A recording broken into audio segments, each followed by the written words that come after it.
برائے خشنودی محمد و آل محمد بلند تر صلوات اللہم صلی علی محمد و آل محمد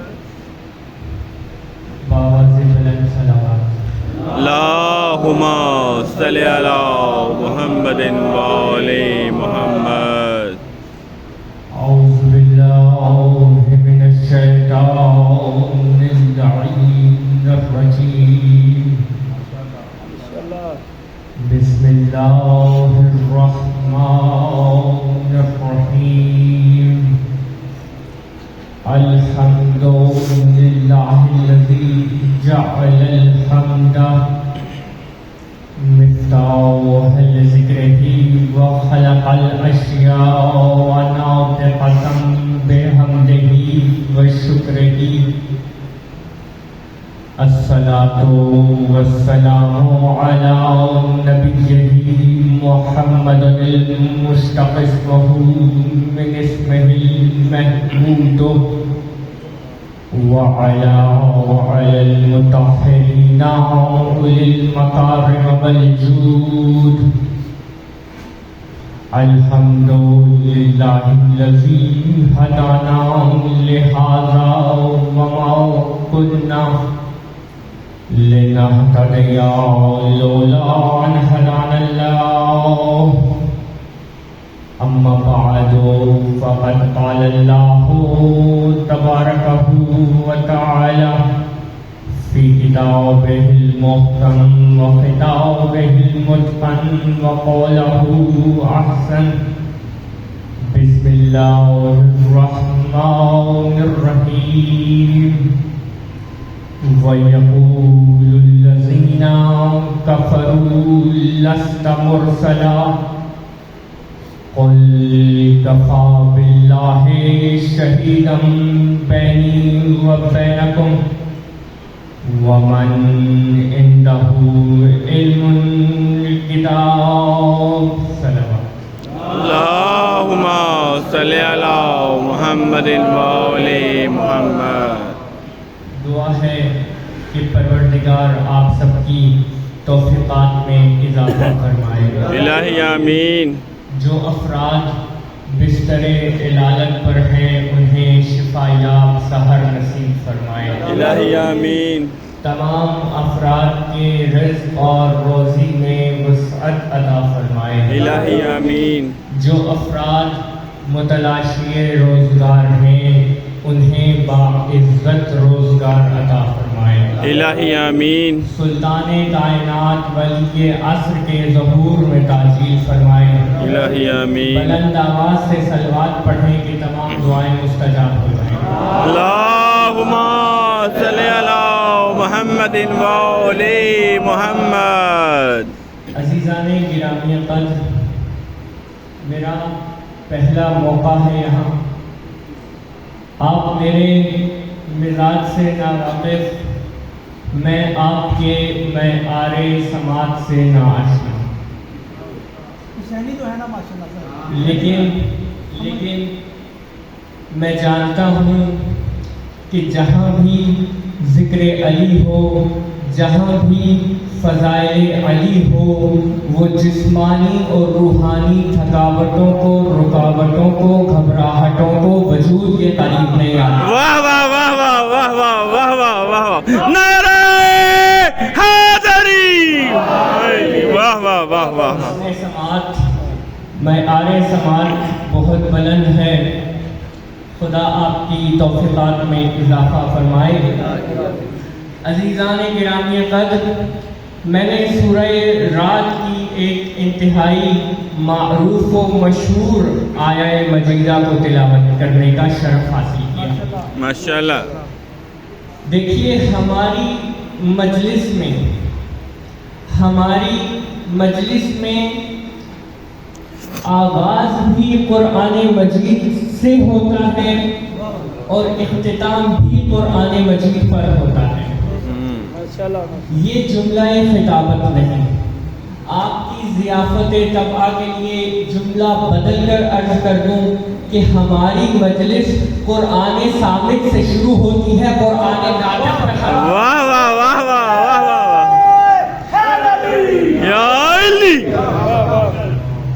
ہماری مجلسیں قرآن سے شروع ہوتی ہیں، قرآن پر ختم ہوتی ہیں، کیونکہ ہماری مجلس کی بنیادی نصابی کتاب قرآن مجید ہے۔ بنیادی نصابی کتاب قرآن مجید ہے۔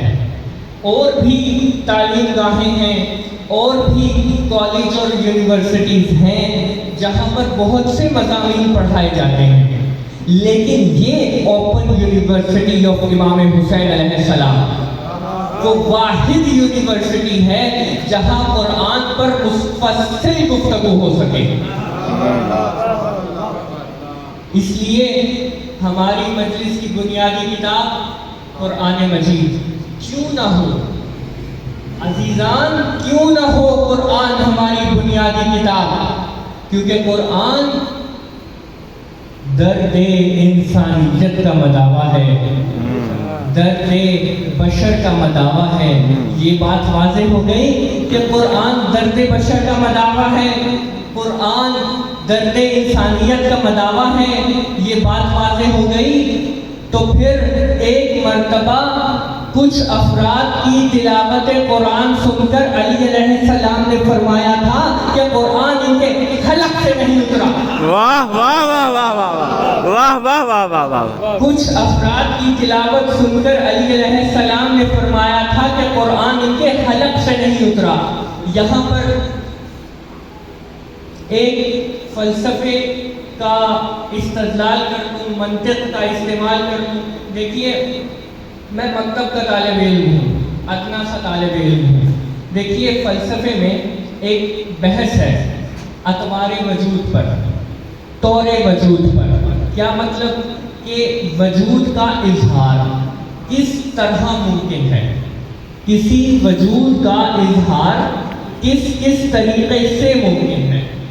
مثال کے طور پر، مثال دے کے واضح کر دوں، مثال کے طور پر دوران تقریر مجھے پیاس لگی، میں نے پانی طلب کیا، دور سے ایک صاحب کھڑے ہوئے، کہنے لگے، انہوں نے لفظ پانی ادا کیا، میں نے پانی طلب کیا تو انہوں نے لفظ پانی ادا کیا۔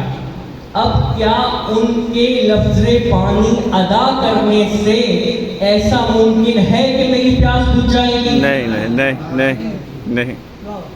پانی کا ایک طور وجود ان کے آواز میں ہے۔ میں نے پانی کی طلب جاری رکھی، وہ صاحب کہنے لگے شاید نے لفظ پانی سنا نہ ہوگا، انہوں نے پانی لکھا اور دور سے دکھانے لگے۔ میں نے وہ لکھا ہوا پانی دیکھا تو میرے ذہن میں پانی کا ایک اور تصور پیدا ہو گیا۔ اب کیا اس تصور سے میری پیاس بجھ گئی؟ پانی کا ایک طور وجود میری نظر میں بھی ہے، پانی کا ایک طور وجود تحریر میں بھی ہے، پانی کا ایک طور وجود میری نظر میں بھی ہے، لیکن پیاس ہے کہ بھڑک رہی ہے۔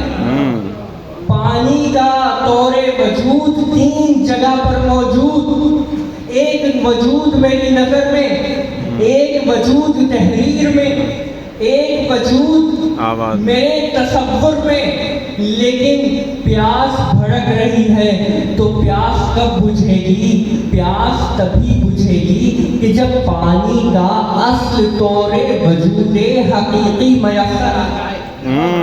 واہ واہ واہ واہ۔ پیاس کب بجھے گی؟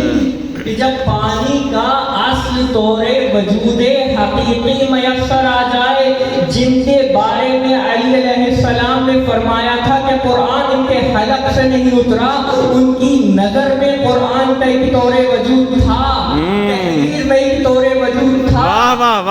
قرآن صرف تب حلق سے اتر سکتا ہے کہ جب قرآن کا اصل طور وجود حقیقی میسر آ جائے۔ واہ واہ واہ واہ واہ واہ۔ نعرہ حیدری برائے خشنودی محمد و آل محمد بلند تر صلوات، اللہم صلی علی محمد و آل محمد۔ قرآن تب حلق سے اتر سکتا ہے کہ جب قرآن کا اصل طور وجود حقیقی میسر آ جائے۔ یہاں جملہ دے دوں، میں غلط کہہ گیا، دور وجود حقیقی نہیں، دور وجودات حقیقی، کیونکہ وجودات حقیقی ایک نہیں 14 تھے۔ واہ واہ واہ واہ واہ، اللہم صلی علی محمد مولی محمد۔ تو عزیزان گرامی، ہماری مجلس اسی لیے قرآن سے شروع ہوتی ہیں اور قرآن پر ختم ہوتی ہیں۔ واپس پڑھ لیجیے، ارشاد ہو رہا ہے وَيَقُولُ الَّذِينَ كَفَرُوا، یہ کافر کہتے ہیں، فعل مضارع کا صیغہ، فعل مضارع حال میں بھی استعمال ہوتا ہے، مستقبل میں بھی، تو یہ کافر کہتے ہیں بھی ترجمہ ہو سکتا ہے، اور یہ کافر کہتے رہیں گے۔ کیا کہتے ہیں؟ لست مرسلا، کہ آپ رسول نہیں ہیں، چاہے کل کے کافر ہوں چاہے آج کے کافر، کہتے رہیں گے، کہتے ہیں کہ آپ رسول نہیں ہیں۔ تو ان کو کیا پیغام دیا؟ قل، کہہ دیجئے کفا باللہ شہیدا بینی و بینکم، کہ میری رسالت کا گواہ ایک اللہ ہے، اور کون ہے؟ وَمَنْ عِنْدَهُ عِلْمُ الْكِتَابِ، جس کے پاس کتاب کا پورا علم ہے۔ رسالت کے دو گواہ، ایک رسالت کا اللہ گواہ، ایک رسالت کا وہ گواہ جس کے پاس کتاب کا علم پورا علم ہے۔ دیکھیے گواہ دو ہونے چاہیے، ایک اللہ گواہ اور کتاب کا جس کے پاس پورا علم وہ گواہ۔ لہذا ہمارا عقیدہ رسالت بہت مستحکم ہے، ہمارا عقیدہ رسالت بہت مستحکم ہے، ہمارا عقیدہ رسالت بہت مضبوط ہے، بہت قوی ہے۔ میں کہتا ہوں کیوں نہ ہو، کیونکہ ہم نے عقیدہ رسالت کسی ابو جہل سے نہیں لیا، ہم نے عقیدہ رسالت کسی ابو جہل سے نہیں لیا۔ آگے بڑھیے، ہم نے ابو جہل سے نہیں بلکہ ابو طالب سے لیا ہے۔ واہ واہ واہ واہ، ہم نے عقیدہ رسالت ابو طالب سے لیا ہے، اور ہر مسلمان چاہتا ہے، عزیزان گرامی، ہر مسلمان چاہتا ہے کہ ہمیں سیرت رسول مل جائے، ہمیں سیرت مل جائے، ہم سیرت پر عمل کریں، کیونکہ قرآن اعلان کر چکا کہ نبی کی زندگی تمام کے لیے اسوہ حسنہ ہے، تمام کے لیے بہترین نمونہ عمل ہے۔ تو ہر مسلمان چاہتا ہے کہ ہمیں سیرت رسول مل جائے۔ تو سیرت رسول ملے گی کس سے؟ سیرت رسول کس سے ملے گی؟ تو سیرت رسول یا تو اصحاب سے ملے گی، یا ازواج سے ملے گی، یا گھر والوں سے ملے گی۔ تو ہم نے افتخار ہے کہ ہم نے سیرت رسول اصحاب سے بھی لی، ازواج سے بھی لی، گھر والوں سے بھی لی، لیکن یاد رکھیے گا فرق یہ ہے کہ اصحاب نے ہمیں باہر کی بات بتائی، واہ واہ واہ واہ واہ واہ واہ واہ واہ واہ واہ واہ، اصحاب نے ہمیں باہر کی بات بتائی، ازواج نے ہمیں تب کی بات بتائی جب سے وہ حرم میں آئی، واہ واہ واہ واہ واہ واہ واہ واہ، تب سے بتائی جب سے وہ حرم میں آئی۔ لیکن ڈھونڈو کوئی ایسا جو چادر تطہیر کی بات بھی بتائے، واہ واہ واہ واہ واہ، جو گھر کی بات بھی بتائے، جو باہر کی بات بھی بتائے، جو چادر تطہیر بھی سنائے، اور جو بعد معراج جملہ لے لیجئے، جو بعد معراج کہیں یا رسول اللہ آج معراج آپ سناتے ہیں یا میں سناؤں؟ واہ واہ واہ واہ واہ واہ واہ، چمن چمن کلی کلی، چمن چمن کلی کلی، نگر نگر گلی گلی، نعرہ حیدری۔ تو ہم نے ہمارا عقیدہ رسالت بہت مستحکم ہے، کیونکہ ہم نے ان سے بھی سیرت رسول لی جنہوں نے گھر کی بات بھی بتائی، جنہوں نے باہر کی بات بھی بتائی۔ اسی لیے امام شافعی فرما رہے ہیں کہ کیا اہل بیت آپ کا یہ شرف کم ہے کہ اگر نماز میں درود نہ ہو تو نماز نمازی نہیں، کہ اگر نماز میں درود نہ ہو تو نماز نمازی نہیں۔ نماز ہے کیا؟ الصلاۃ معراج المومن، نماز مومن کی معراج، الصلاۃ معراج المومن، نماز مومن کی معراج، سجدہ نماز کی معراج، واہ واہ واہ واہ واہ نماز مومن کی معراج، سجدہ نماز کی معراج اور سجدے میں ہے صاحب معراج، واہ واہ واہ واہ واہ سبحان اللہ سبحان اللہ مومن کی معراج، سجدہ نماز کی معراج اور سجدے میں ہے صاحب معراج، اور پشت پر بیٹھا ہے علی کا بیٹا، واہ واہ واہ واہ واہ اور پشت پر بیٹھا ہے علی کا بیٹا، جبریل کہہ رہا ہے سر نہیں اٹھانا، سر نہیں اٹھانا، جبریل کہہ رہا ہے سر نہیں اٹھانا، سمجھایا جا رہا ہے کہ جب فرش پہ معراج بیٹے کے بغیر نہیں ہوتی تو عرش کی معراج باپ کے لہجے کے بغیر۔ واہ واہ واہ واہ واہ واہ واہ واہ زندہ آباد زندہ آباد اللہم صلی علی محمد وعلی محمد۔ جو لہجے میں جس لہجے میں گفتگو ہوئی وہ لہجہ علی کا تھا۔ دیکھیے اہل تورات انکار نہیں کر سکتے کہ اللہ نے شجر طور سے جناب موسیٰ کے لیے کلام خلق کیا۔ اللہ ہم صفات ثبوتیہ پر جب بحث کرتے ہیں تو کیا کہتے ہیں کہ اللہ متکلم ہے، یعنی کہ جب چاہے جس شے سے چاہے کلام خلق کر دے، بے شک جب چاہے جس شے سے چاہے کلام خلق کر دے۔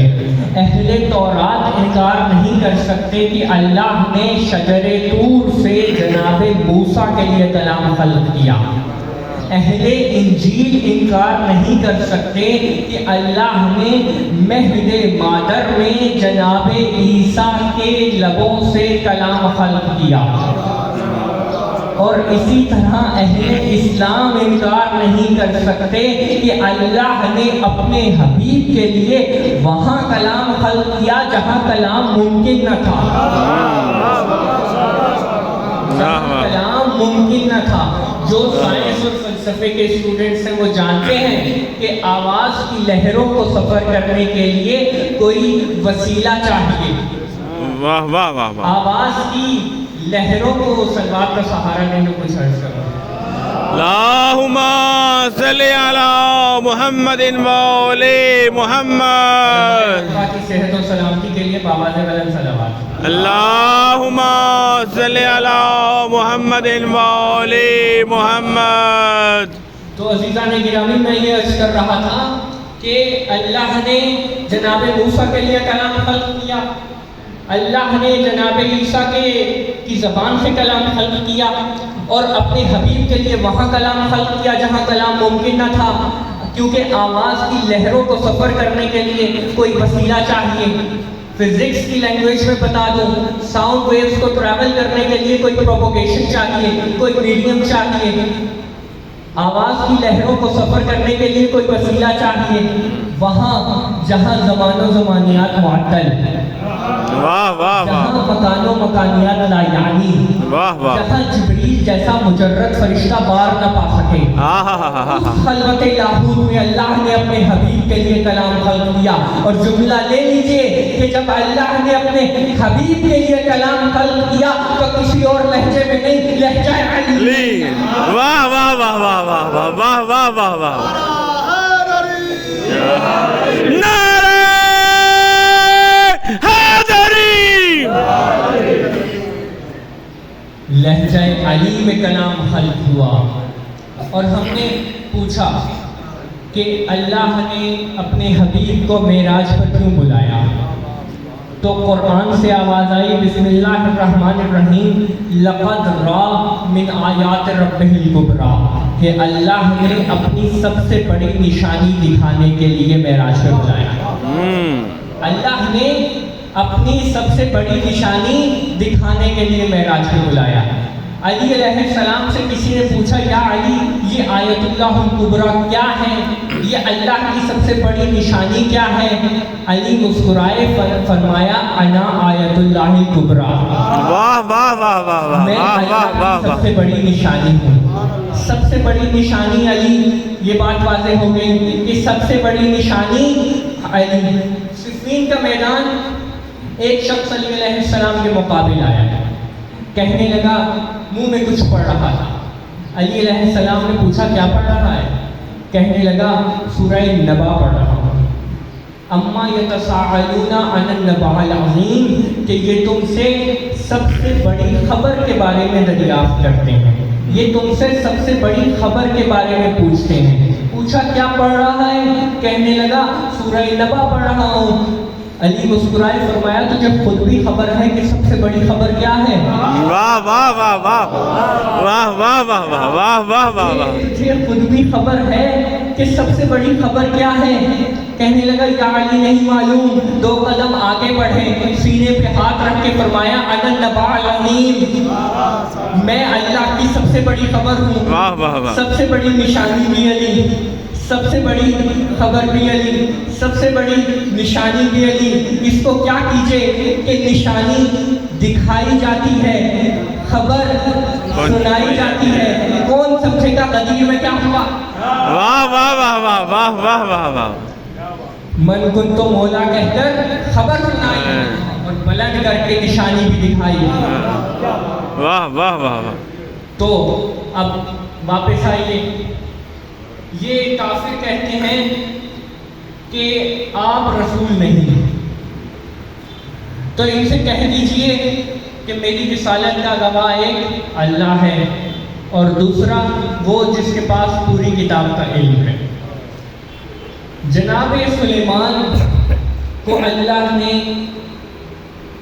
ہواؤں پر حکومت عطا کی، جنات پر حکومت عطا کی، چرند پرند ہر شے پر حکومت عطا کی، ایک ملک عطا کیا۔ اب جناب سلیمان نکلے، ان کا تخت جنات اٹھائے پھر رہے تھے، تیز دھوپ کا عالم تھا، اور اس تیز دھوپ کے عالم میں کچھ پرندے مامور ہوئے کہ دھوپ کی کرن بھی جناب سلیمان پر نہ پڑے۔ اس انداز سے، اس پیٹرن سے پرندے اوپر پرواز کرتے رہے کہ دھوپ کی کرن جناب سلیمان پر نہ پڑے، لیکن اچانک ایک کرن جناب سلیمان کے چہرے پر پڑی۔ جناب سلیمان فرماتے ہیں کہ اس مقام پر اس پرندے کی ذمہ داری تھی، اس مقام پر اس پرندے کو ہونا لازم تھا۔ کہنے لگے اس مقام پر ہدہد کو ہونا چاہیے تھا۔ ہدہد کو بلایا گیا، پوچھا کہ تو اپنے مقام پر کیوں نہیں تھا؟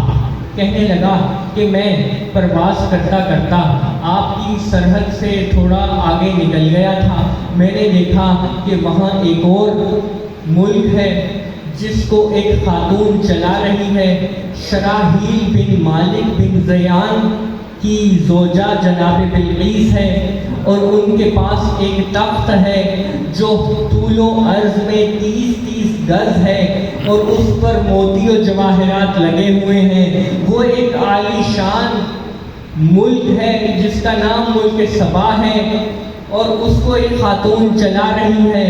جناب سلیمان نے جب اس تخت کے فضائل سنے، اس ملک کے فضائل سنے، تو فرمایا کہ کون ہے جو اس تخت کو میرے پاس لے کر آئے؟ کون ہے جو اس تخت کو میرے پاس لے کر آئے؟ تو ایک جن کہنے لگا کہ میں آپ کے پاس اس تخت کو لے آؤں گا۔ پوچھا کتنی دیر میں لائے گا؟ کہنے لگا آپ جتنی دیر میں تخت سے اتریں گے وہ تخت حاضر ہو جائے گا۔ جناب سلیمان فرماتے ہیں یہ بہت دیر ہے، یہ بہت دیر ہے۔ پوچھا اس سے جلدی کون لائے گا؟ تو ایک جوان آگے بڑھا، تو قرآن کہتا ہے کہ قال الذی عنده علم من الکتاب، کہ جس کے پاس وہ پڑھا، جس کے پاس کتاب کا تھوڑا سا علم تھا، واہ واہ واہ واہ واہ، جس کے پاس کتاب کا تھوڑا سا علم تھا، کہنے لگا کہ میں اس تخت کو آپ کے پاس پلک جھپکنے سے پہلے لے آؤں گا۔ چھٹے امام سے پوچھا گیا کہ وہ جوان کون تھا؟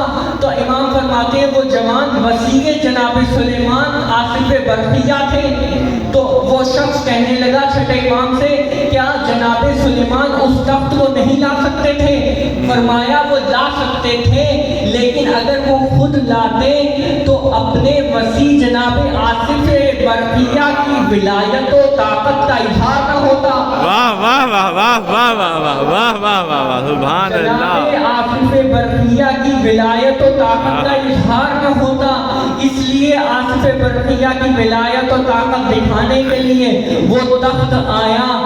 جناب سلیمان اتنی بات واضح ہو گئی کہ وہ تخت لایا، وہ جوان تخت لایا جس کے پاس کتاب کا تھوڑا سا علم تھا، اور جناب سلیمان جناب رسالت مآب کے مقابلے میں چھوٹے نبی، واہ واہ واہ رسالت مآب کے مقابلے میں چھوٹے نبی، اولی العزم کے انبیاء کے مقابلے میں چھوٹے نبی، ایک چھوٹے نبی کا چھوٹا وسیع، واہ واہ واہ واہ واہ واہ واہ واہ واہ واہ سبحان اللہ۔ ایک چھوٹے نبی کے چھوٹے وسیع کا یہ اختیار کہ پلک جھپکنے میں تخت لے آئے تو بڑے نبی کا بڑا وسیع، واہ واہ واہ واہ واہ واہ واہ واہ بڑے نبی کا بڑا وسیع اگر یہ کہتا ہوا مسجد کوفہ کے ممبر سے نظر آئے تو حیرت نہ کرنا کہ سلونی، واہ واہ واہ واہ واہ واہ وہ جوان جس کے پاس کتاب کا پورا علم تھا، صرف اسی کو زیبا تھا کہ ممبر سے کہتا کہ پوچھو جو پوچھنا چاہتے ہیں، بے شک بے شک، اور جس نے بھی یہ دعویٰ کیا وہ رسوا ہوا۔ جناب امیر فرماتے ہیں پوچھو جو پوچھنا چاہتے ہو، یہ جناب امیر کے علم کا عالم۔ لیکن کیا کیا گیا؟ کوئی پوچھتا ہے میں کیا کھاؤں گا، کوئی پوچھتا ہے میں کیا پیوں گا، کوئی پوچھتا ہے کہ میرے سر کے بال کتنے۔ علی فرماتے ہیں اگر میں تمہیں تمہارے سر کے بال بتا دوں تو تم یہ کیسے پتا کرو گے کہ میں نے صحیح کہا، لیکن یاد رکھنا تمہارے ہر ایک بال میں شیطان پوشیدہ ہے۔ واہ واہ واہ واہ واہ واہ واہ واہ واہ واہ۔ ایک مرتبہ ایک شخص، بہت نورانی شخصیت مجمع میں سے کھڑی ہوئی، کہنے لگی یا علی بتائیے کہ اس وقت جبریل کہاں ہے، اس وقت جبریل کہاں ہے۔ علی علیہ السلام نے 6 جہات میں دیکھا، 6 ڈائریکشنز ہیں، 6 سمتیں ہیں، 6 سمتوں میں دیکھا، اوپر دیکھا، آسمان کی پنہائیوں میں دیکھا، عرش تلک دیکھا، دائیں دیکھا، جنگلات دیکھے، چرند دیکھے، پرند دیکھے، بائیں طرف دیکھا، سمندر دیکھے، سمندر کی گہرائیاں دیکھی، نیچے دیکھا، نیچے دیکھا، زمین کے ساتوں طبق دیکھے، پیچھے دیکھا۔ جب پوری کائنات میں دیکھ لیا تو جناب امیر فرماتے ہیں کہ میں پوری کائنات میں دیکھ کر کہہ رہا ہوں کہ اس وقت صرف دو لوگ بچے ہیں، ایک یا تو جبریل میں ہوں گا یا تو ہوگا۔ جبریل میں ہو نہیں سکتا کیونکہ میں علی ہوں، میں علی ہوں۔ اب پیچھے ایک تو بچا، یعنی کہ صرف تو ہی جبریل ہے۔ اب لوگوں نے دیکھا کہ وہاں سے وہ شخص اڑا، مسجد کوفہ کی چھت میں شگاف کیا، شگاف کر کے پرواز کیا اور شگاف کو دوبارہ بند کیا۔ لوگ اعتراض کرنے آئے کہ اگر جناب جبریل تھے تو شگاف کیوں کیا، ویسے چلے جاتے، ویسے چلے جاتے۔ علی فرماتے ہیں کہ کل کو کوئی ایسا آتا جو پیسے دے کر کہ پیسے دے کر اس واقعے کو چھپانا چاہتا، شگاف دے کر جبریل بتا گئے کہ کوئی اس واقعے کو مٹا نہیں سکتا۔ آج شگاف جبریل نے دیا ہے تاکہ واقعے کو کوئی مٹا نہ سکے۔ اب ایک اور شگاف دکھاؤں جسے 1400 سال سے کوئی مٹا نہیں سکا۔ واہ واہ واہ واہ واہ واہ واہ، وہ شگاف کعبے کا شگاف ہے، واہ واہ واہ، 1400 برس گزر گئے، مٹانے والوں کی کوششیں ناکام رہیں۔ تو دوسرا گواہ جناب امیر، دیکھیے آپ اذان دیتے ہیں، آپ اقامت کہتے ہیں، آپ نماز پڑھتے ہیں تو دوسرا کلمہ بھی پڑھتے ہوں گے، اذان و اقامت میں کہتے ہوں گے اشہد ان محمد رسول اللہ۔ ہم گواہی دیتے ہیں کہ رسول محمد اللہ کا رسول ہے، ہم گواہی دیتے ہیں۔ قرآن کہہ رہا ہے رسالت کے 2 گواہ، قرآن کہہ رہا ہے رسالت کے 2 گواہ، یہاں آپ سارے گواہ بیٹھے ہیں۔ قرآن کہہ رہا ہے کہ رسالت کے 2 گواہ، ہم ہر اذان میں گواہی دے رہے ہیں، ہر نماز میں گواہی دے رہے ہیں، ہر اقامت میں گواہی دے رہے ہیں۔ تو فرق ہے، یاد رکھیے گا کہ ہم جو گواہ ہیں، ہم ہیں اعلان رسالت کے گواہ، ہم ہیں اعلان رسالت کے گواہ، اور وہ گواہ جس کے پاس پوری کتاب کا علم ہے وہ ہے عطا رسالت کا گواہ، واہ واہ واہ واہ واہ، وہ ہے عطا رسالت کا گواہ، یعنی رسالت مل رہی تھی وہ دیکھ رہا تھا۔ واہ واہ واہ، نعرہ حیدری، ہم ہیں اعلان رسالت کے گواہ۔ کہ فقہ میں کتاب الشہادت میں کیا پڑھتے ہیں کہ گواہ 2 ہونے چاہیے، گواہ عادل ہونا چاہیے، گواہ کو واقعے کا علم ہونا چاہیے، گواہ کو واقعے کا یقین ہونا چاہیے، گواہ عادل ہونا چاہیے۔ تو اللہ نے اپنے ساتھ علی کو گواہ رکھ کے بتا دیا کہ جیسی میری عدالت ہے ویسی علی کی عدالت ہے۔ بے شک بے شک بے شک۔ تو عزیزان گرامی، وہ دوسرا گواہ جناب امیر ہے، اور جناب امیر کے علم کا عالم، لیکن لوگوں نے کیا جناب امیر سے وفا کی؟ کیا لوگوں نے جناب امیر فرماتے ہیں کہ مجھے افسوس اس بات کا نہیں کہ لوگ مجھے سلام نہیں کرتے، بلکہ افسوس اس بات کا ہے کہ لوگ میرے سلام کا جواب نہیں دیتے۔ عزیزان گرامی، ایک وقت آیا کہ کوفے میں علی علیہ السلام کو اپنی بیٹیوں کی محبت تڑپانے لگی۔ جناب امیر فرماتے ہیں بیٹا حسن جاؤ اور مدینے سے زینب و کلثوم کو کوفہ لے آؤ، اور یاد رکھنا کہ دن میں قیام کرنا، رات میں سفر کرنا، دن میں قیام کرنا، رات میں سفر کرنا، اور جب کوفے داخل ہو تو رات میں داخل ہونا۔ وہ وقت آیا کہ جب قافلہ کوفے میں داخل ہوا، علی علیہ السلام آگے بڑھ کے جناب زینب کے اونٹ کی مہار تھامی، اور جناب زینب سے فرماتے ہیں زینب باہر دیکھو یہ کوفے کا چوک ہے، باہر دیکھو یہ کوفے کا بازار ہے، یہ کوفے کی گلیاں ہیں۔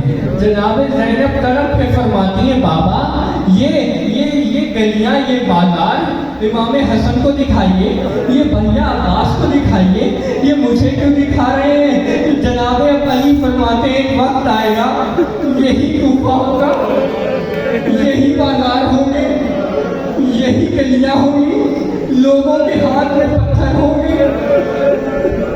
اور عزیزان گرامی، بس وہ وقت آیا کہ علی نے اپنے بیٹوں کو قریب بلایا، فرمایا حسن جاؤ اپنے تمام بھائیوں کو فضیل کوفہ پر لے جاؤ، میں جب مسجد میں جاؤں تو میرے ساتھ کوئی بیٹا نہ جائے تاکہ میرے ملزم کو کوئی مشکل نہ ہو۔ بس یہ کہنا تھا تو ایک شیر کی حالت متغیر ہونے لگی۔ جناب عباس کے چہرے پر ایک رنگ آنے لگا، ایک رنگ جانے لگا۔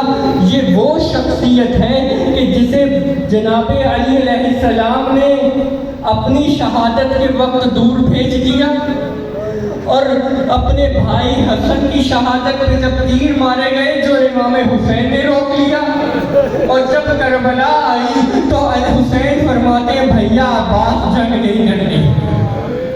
وہ شیر، یہ شیر کی حالت۔ علی علیہ السلام مسجد میں گئے، مسجد میں جا کر اذان کہی، اذان کے بعد بس میں نے مختصر کیا، شہادت کے بعد جب علی علیہ السلام کو گھر لے کے جانے لگے تو علی علیہ السلام کو اٹھا کے ایک طرف سے جناب حسن نے تھاما، ایک طرف سے جناب حسین نے تھاما، اٹھا کے لے کے چلے۔